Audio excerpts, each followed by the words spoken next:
Dias atrás eu postei um vídeo falando sobre uma reclamação constitucional movida em um caso onde o que se discutia era um incidente de desconsideração da personalidade jurídica. Voltando só para recapitular, o artigo 82A da Lei 11.101 trata do incidente de desconsideração da personalidade para fins de apuração de responsabilidade de administradores e sócios da sociedade falida. Claro, disse lá nesse vídeo, não há referências no dispositivo 82A sobre a incidência do mesmo incidente, com perdão da redundância, nas hipóteses de sociedades em recuperação judicial. Mas fiz uma ressalva que não são poucos os casos onde créditos, predominantemente créditos trabalhistas, sujeitos aos efeitos de uma recuperação judicial, usavam um caminho paralelo, onde o reclamante, lá na Justiça do Trabalho, buscava o redirecionamento das execuções aos sócios, administradores e etc. E com isso, de certa maneira, quebrava-se, vou utilizar aqui a linguagem, eu tenho algumas divergências em relação a isto conceitualmente, a chamada pars condicio creditorum. Por que minha divergência? Porque me parece que pars condicio creditorum é um instituto absolutamente entendido, compreendido e utilizado nos processos falimentares, mas não é um instituto que se aplica diretamente às recuperações judiciais ou extrajudiciais, não importa. Mas, para todos os efeitos, a Lei 11.101 na recuperação judicial busca trazer a maioria dos credores. Por que eu digo a maioria? Porque hoje em dia existe uma quantidade imensa de créditos não sujeitos, os chamados holdouts, que não se submetem aos efeitos de uma recuperação judicial, portanto eles estão fora desse circuito, mas em síntese, né, a tese conceitual da recuperação judicial seria trazer uma grande quantidade de credores para dentro de um organismo linear, onde todo mundo pudesse, de maneira linear, se satisfazer com alguma porção dos ativos daquele devedor numa forma negociada, onde ninguém correria pela paralela, ninguém correria pelo lado, ninguém correria por baixo ou por cima, se satisfazendo anteriormente. Esse é o conceito, esse é o objetivo de um processo de insolvência organizada. Isso é aqui no Brasil, ou deveria ser pelo menos, isso é na Europa, na grande maioria dos lugares, não todos.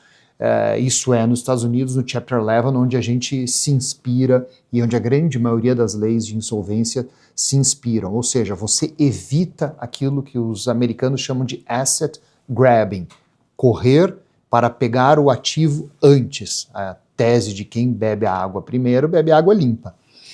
E esse é o objetivo, então, do legislador ao travar esses movimentos de corrida, onde, com base no artigo 49, todos os créditos se sujeitam aos efeitos da recuperação, de modo que suspendem-se as ações e execuções. Simples como é isso. Mas o que vinha acontecendo, e acontece de maneira muito comum, para os créditos sujeitos aos efeitos. Para os créditos não sujeitos, eu compreendo esse caminho paralelo, que a lei inclusive tem tratamento, ou seja, preservam-se bens de capital essenciais, você não pode penhorar aquele ativo durante o período de standstill, o juiz da recuperação pode substituir a penhora, etc, etc, etc. Mas, em relação aos créditos sujeitos aos efeitos da recuperação, não haveria dúvidas e também não haveria motivo pelo qual algum credor poderia correr um caminho paralelo. E o fato é que credores trabalhistas, predominantemente estes credores trabalhistas, vinham correndo uma cancha lateral para se satisfazer o seu crédito sujeito aos efeitos da recuperação nos bens, muito potencialmente, de sócios e administradores. Esse era o caminho. E o entendimento que havia corriqueiramente era que, primeiro momento, né, você suscita conflito de competência, juízo competente STJ, para julgar conflito, portanto, de competência entre justiça comum e justiça do trabalho, e o STJ vinha dizendo, não há competência da justiça comum para decidir se esta execução é ou não é possível de prosseguir. Por quê? Porque não se trata da empresa em recuperação, da sociedade empresária em recuperação. Trata-se de sócio ou de administrador dessa sociedade que não são sujeitos aos efeitos de proteção da recuperação judicial. Então, não há conflito.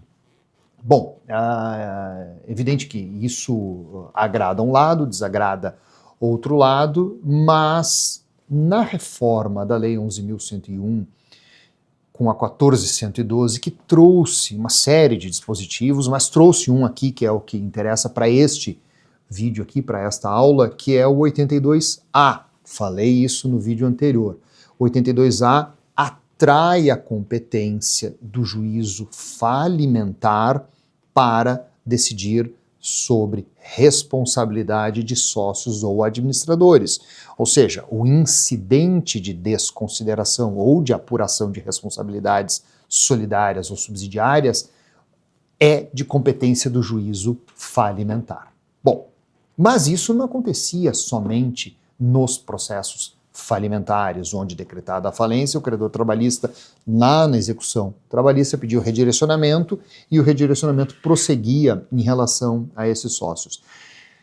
Entende-se hoje, e eu digo entende-se hoje porque houve esta decisão proferida pelo ministro Gilmar Mendes numa reclamação constitucional contra decisão proferida pelo Tribunal Regional do Trabalho da 2ª Região, pela inaplicação do 82A lá na Justiça do Trabalho, entendido isto, ou seja, a competência deu-se por competente o juiz do trabalho.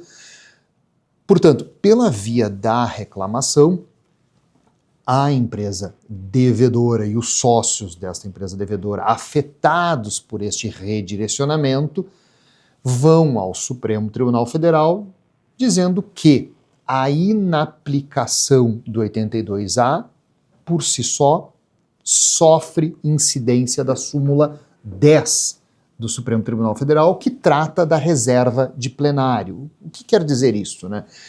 Em síntese, o Tribunal Regional do Trabalho, quando decide que a execução pode prosseguir, portanto, a competência é da Justiça do Trabalho, torna inaplicada a norma tida por presumidamente constitucional, do artigo 82A. E a súmula 10 diz que somente poderá ser declarada inconstitucional norma observada a reserva de plenário.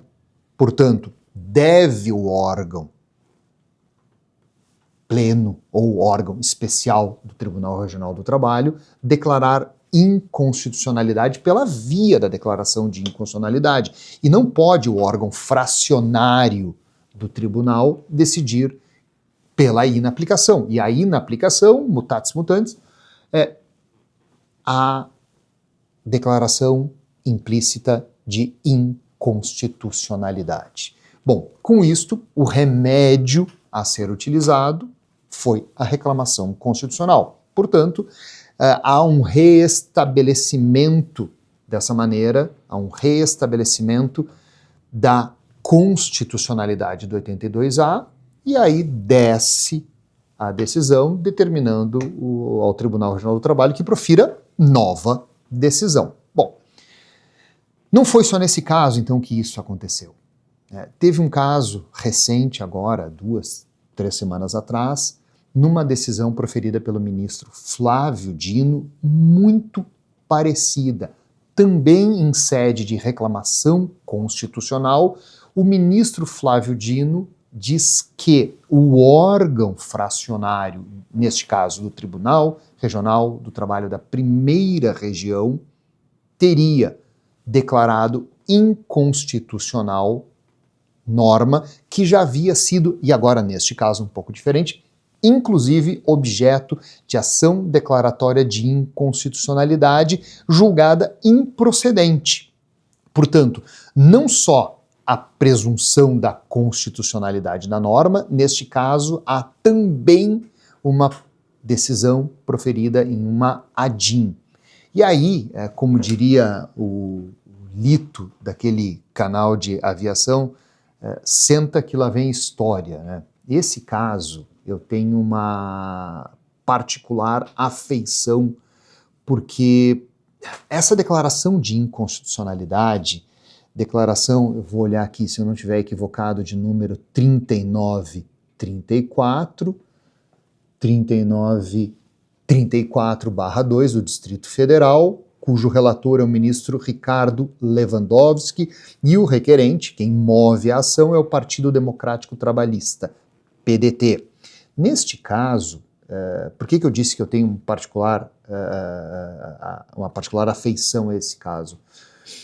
Porque na época eu trabalhava em um processo de recuperação cujos vetores do plano de recuperação eram muito semelhantes ao caso que é o pano de fundo desta ação declaratória de inconstitucionalidade 3934, que é o caso da recuperação judicial da Varig. Por que isto, né? Porque na época a Varig, já numa situação de insolvência absoluta, ingressa com a recuperação judicial tão logo a lei entra em vigor ali em meados de 2005, inclusive para muitos ela foi apelidada de Lei Varig, porque houve uma certa precipitação, mas não uma precipitação equivocada, no ingresso dela em vigor, para que pudesse a Varig se utilizar de alguns dispositivos que ela tinha, que era preponderantemente a construção de um plano de recuperação, porque lembrando, né, o que havia antes era a concordata do Decreto-Lei 7661, que, a bem da verdade, não servia para porcaria nenhuma, e eu lastimo dizer que talvez o caminho que a gente esteja tomando nas recuperações judiciais torne a Lei 11.101, para efeitos de uma reestruturação de uma insolvência verdadeira, a lei talvez esteja se encaminhando para um fim que a concordata tomou ali em 1995. Né? Talvez deixe de ter essência de reestruturação à medida da quantidade absoluta quase de créditos não sujeitos aos seus efeitos. Então, como eu mencionei no outro vídeo, um colega meu de trabalho disse o seguinte, né, achar um crédito sujeito aos efeitos de uma recuperação judicial hoje em dia deveria ser tarefa de gincana, né, e aí quem encontra crédito sujeito ganhou a gincana, né, porque praticamente não existe mais. Mas, bom, voltando no caso Varig, a Varig já tinha um conceito de plano de recuperação mais ou menos estabelecido, qual seja ele, né? Eu alieno uma unidade produtiva isolada, e esta unidade produtiva isolada é arrematada por um determinado agente, e este agente não se subroga nas suas obrigações, sejam elas de natureza cível, sejam elas dos créditos sujeitos à recuperação, sejam elas de natureza trabalhista e tributária. Por que isto? Porque entendeu o legislador à época, e corretamente, e tão corretamente que agora existem inclusive alterações no dispositivo que contempla a alienação das unidades produtivas isoladas, de modo que, se não houvesse tal alteração, não haveria interessados na arrematação do ativo, porque entendia o legislador pré-2005 que qualquer aquisição de um determinado agente econômico devedor de tributos, sobre ele incidiam os efeitos do artigo 135 do Código Tributário, se não estiver enganado, que trata da sucessão das obrigações de natureza tributária, e outros dispositivos da CLT, como o artigo 10, artigo 478, se não estiver enganado, 448, que tratam também dessa mudança na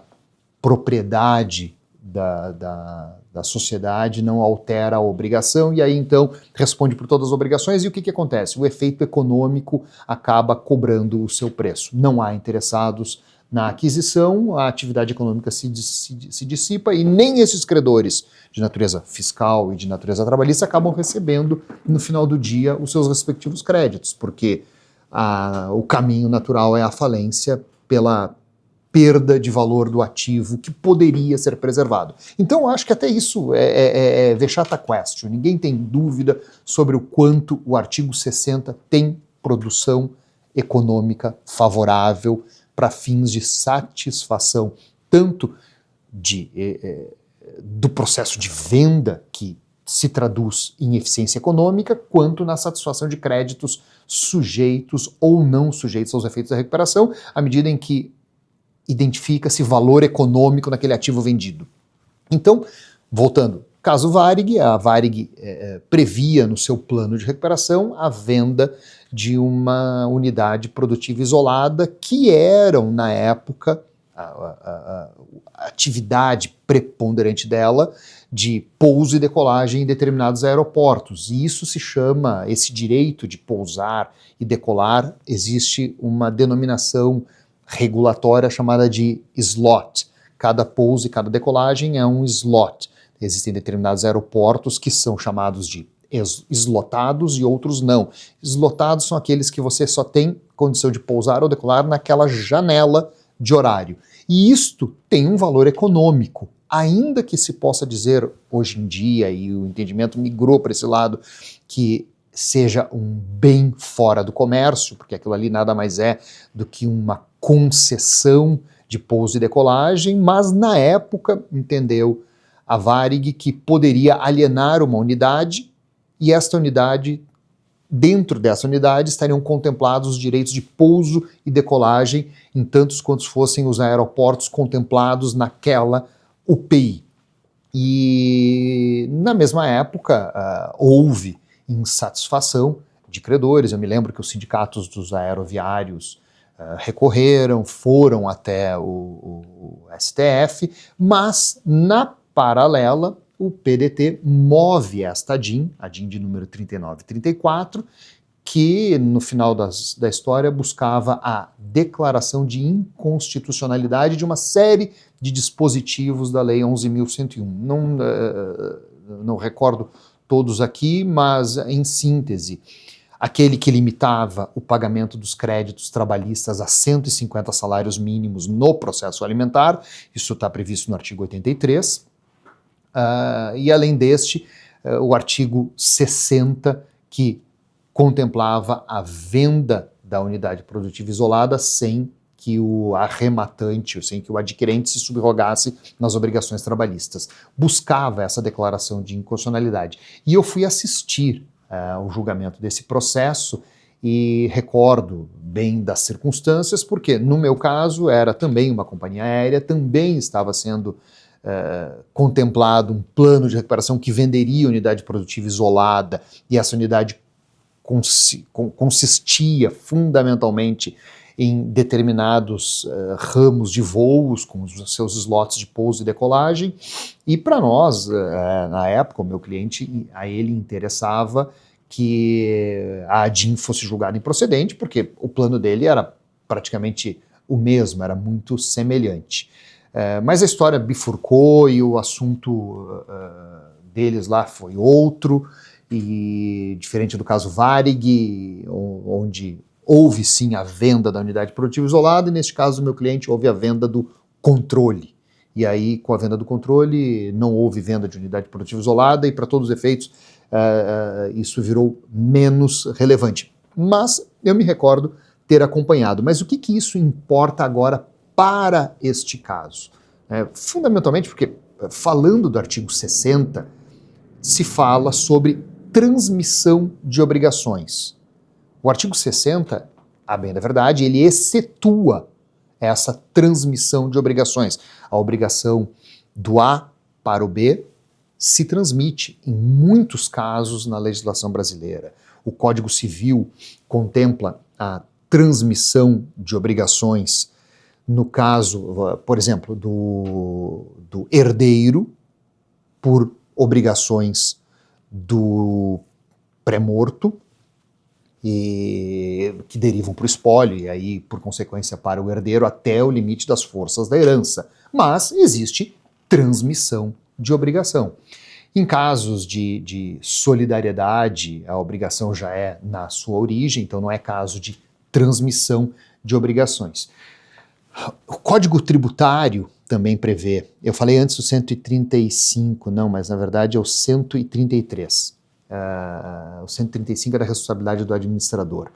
No 133, eu até vou ler aqui rapidamente, né? A pessoa natural ou jurídica de direito privado que adquirir de outra, por qualquer título, fundo de comércio ou estabelecimento comercial, industrial ou profissional, e continuar a respectiva exploração sob a mesma ou outra razão social, ou sob firma ou nome individual, responde pelos tributos relativos ao fundo ou estabelecimento adquirido, devidos até a data do ato. Esta é a base conceitual, esse é o caput do 133, que trata da transmissão de obrigações. Ou seja, a regra é que transmitem-se obrigações, nos casos aqui, aí eu vou falar especificamente de sociedades empresárias, de atividade econômica, onde o agente A é vendido para um agente B, as suas obrigações de natureza tributária, elas não podem ser excetuadas do negócio jurídico de transferência de estabelecimento, de fundo de comércio, à medida em que tenha a previsão no 133, e os negócios entre particulares, está lá no 123 também, não afetam os agentes públicos. O mesmo acontece nas obrigações de natureza trabalhista.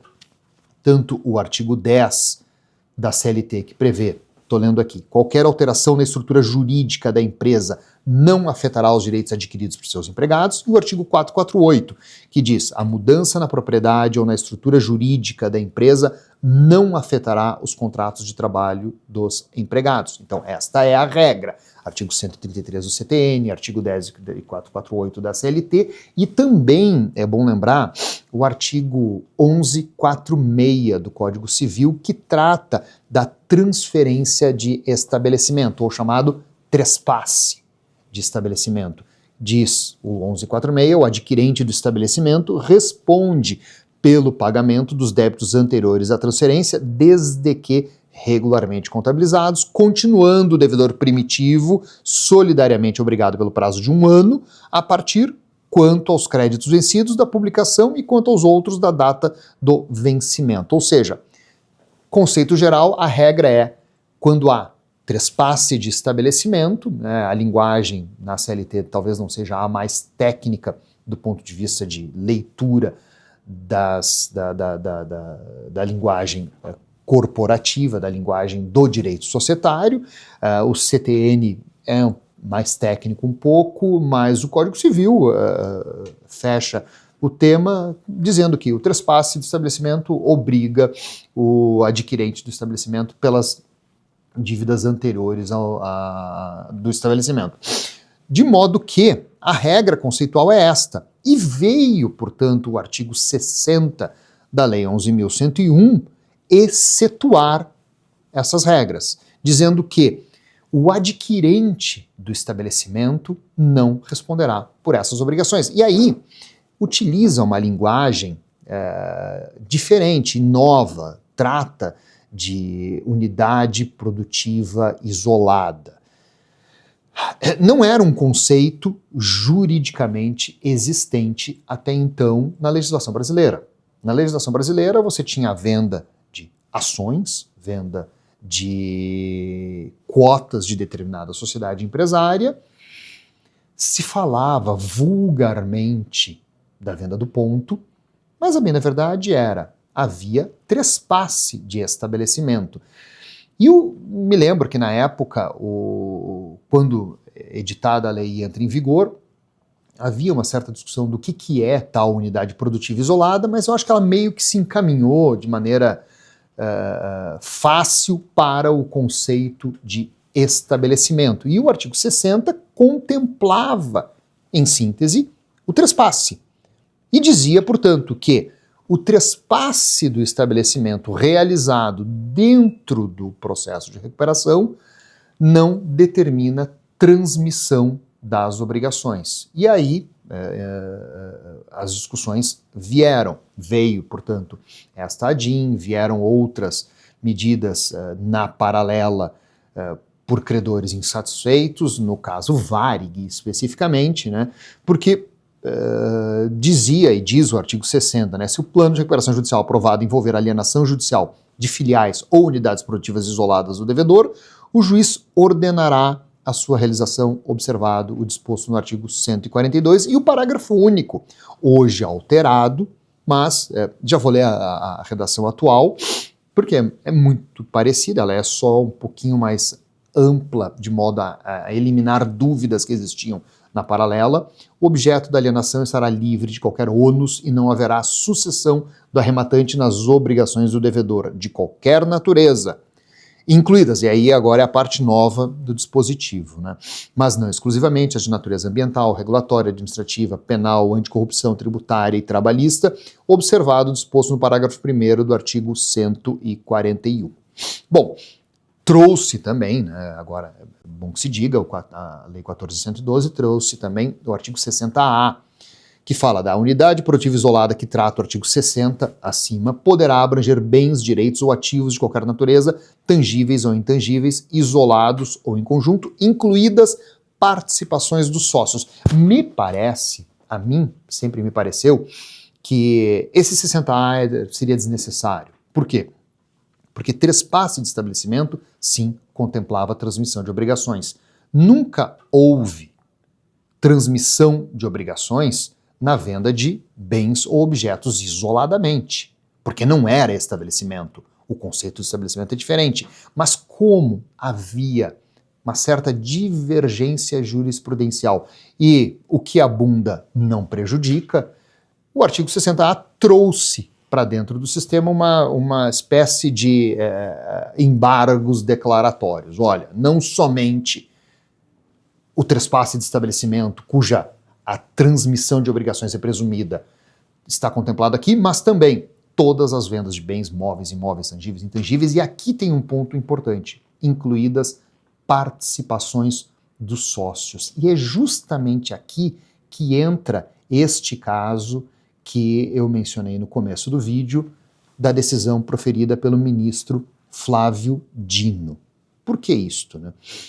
Este caso mencionado por mim aqui, decidido pelo ministro Flávio Dino, é o caso da Vetal e Oi Comunicações, Telecomunicações.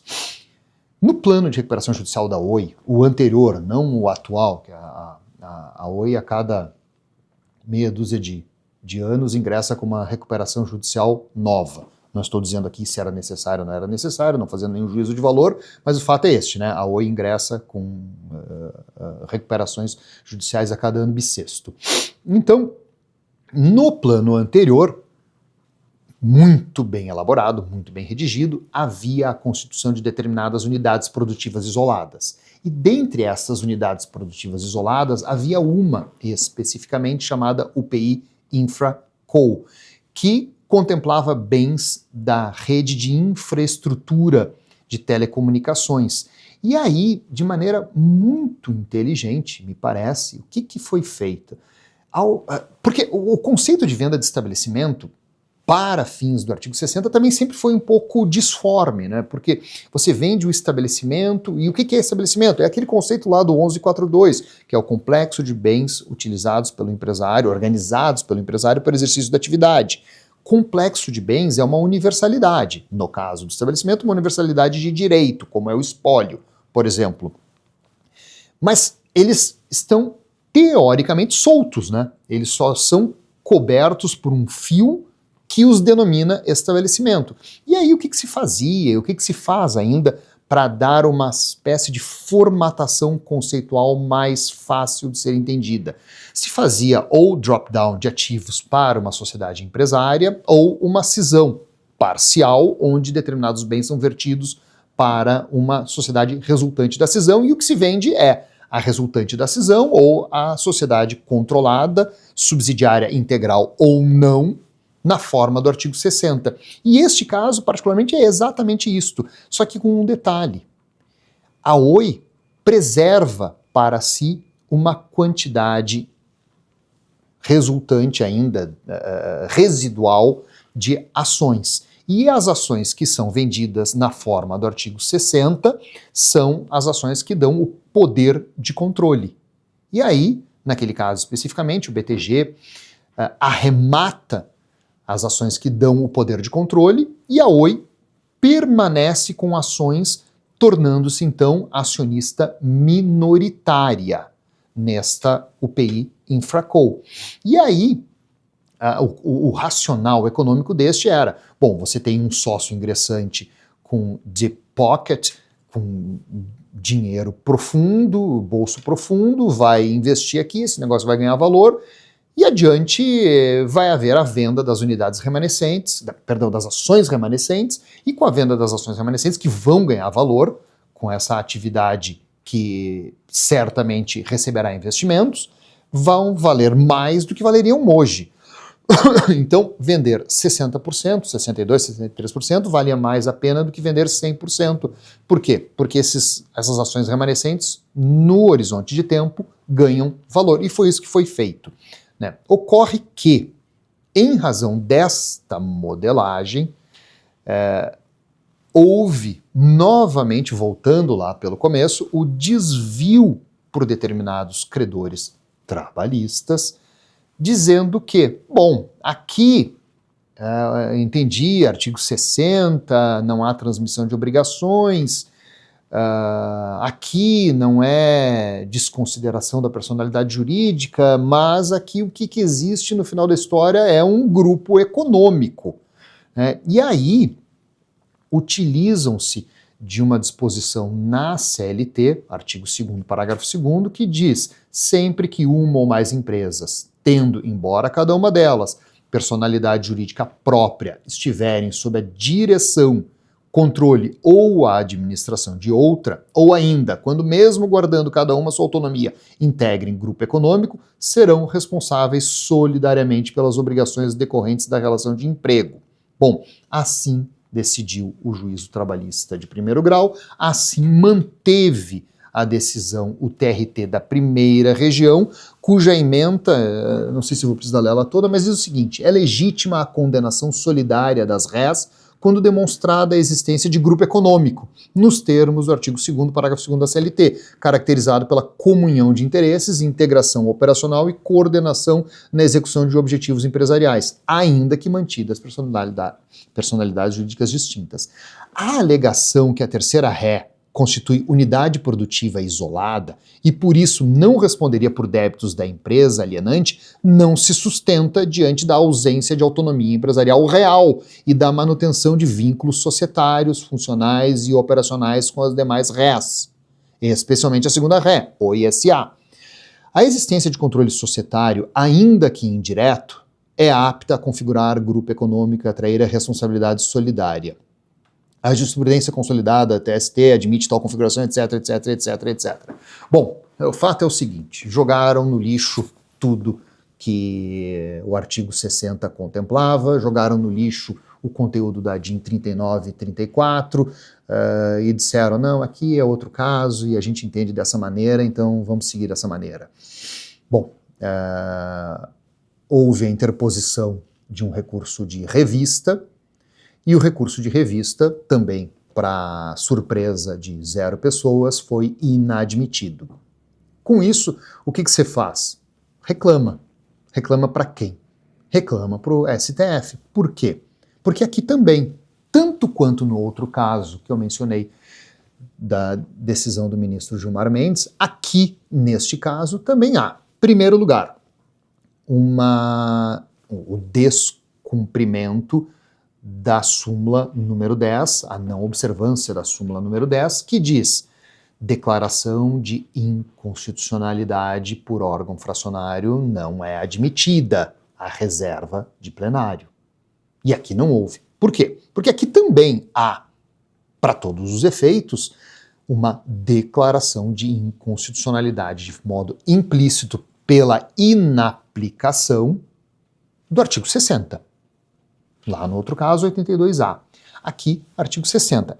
E também, né, se a gente for olhar até as razões inicial da reclamação, muito bem redigida, também fala, olha, aqui também é um caso do artigo 82A, porque está dizendo que é grupo econômico, mas para dizer que é grupo econômico também é, de certa maneira, de maneira inversa, um incidente de desconsideração da personalidade jurídica, né? Porque eu também estou atingindo outra pessoa jurídica por obrigações de outra. Então, de certa maneira também é. Mas, focando diretamente aqui o que há? Há uma declaração de inconstitucionalidade pelas vias avessas do artigo 60. Artigo 60, cuja constitucionalidade é presumida, e mais, artigo 60, cuja constitucionalidade já foi objeto de ação declaratória de inconstitucionalidade julgada improcedente. A declaratória de constitucionalidade número 39 e 34. Então, o que vem, então, o ministro Dino aqui, fechando toda essa história? Vem, olha, tal como nos outros casos, já tem havido inúmeros casos semelhantes, tal como nos outros casos, aqui também há uma declaração de inconstitucionalidade sem observância da súmula 10. De resto, aqui também há declaração de constitucionalidade específica. Então, o que me parece aqui é que o TRT da primeira região estaria descumprindo tais conceitos. E aí, então, determina que seja cassada a decisão para que seja proferida nova decisão. Bom, o que me parece tem havido muitos casos assim, preponderantemente na Justiça do Trabalho. Créditos sujeitos seguindo a via lateral, seja pela hipótese do artigo 82A, que hoje atrai a competência também para o juízo da recuperação conforme a decisão do ministro Gilmar Mendes, seja pelo caso do artigo 60, que eu acredito tenha sido relativamente com alguma superficialidade explicado aqui, até de repente eu faço uma outra aula falando exclusivamente sobre o artigo 60, como é que ele funciona, outros elementos do artigo 60, constituição de subsidiárias e etc. Mas me parece aqui muito acertada a decisão do ministro Flávio Dino. Lembrando que muito se fazia até pouco tempo atrás através da via do conflito de competência, os quais o STJ já vinha se dando já vinha dizendo que não há conflito de competência, portanto, vinha negando o conflito, vinha negando provimento ao conflito, e então, só que esqueceu-se que a declaração de inconstitucionalidade também é matéria do STF, pelas vias da reclamação, que está me parecendo é o caminho mais adequado. Mas eu deixo aqui por fim uma pergunta, porque esta sim também é um tema de altíssima relevância, né? O que fazer quando o processo de recuperação judicial já foi encerrado, portanto não há mais recuperação judicial, e decisões como estas continuam acontecendo, tanto pela via do artigo 60, quanto pelo do incidente de desconsideração. Deixo aqui a dúvida e a gente joga isso para uma próxima aula para falar sobre o assunto. Eu me estendi aqui um pouco mais no tema, mas achei que era de relevante importância. Muito obrigado, pessoal. E olha, só para lembrar, né? Se gostou, dá um like e compartilha. E ainda dá para se inscrever aqui nesse meu canal. Se não gostou, dá dislike, não, pode dar dislike mesmo.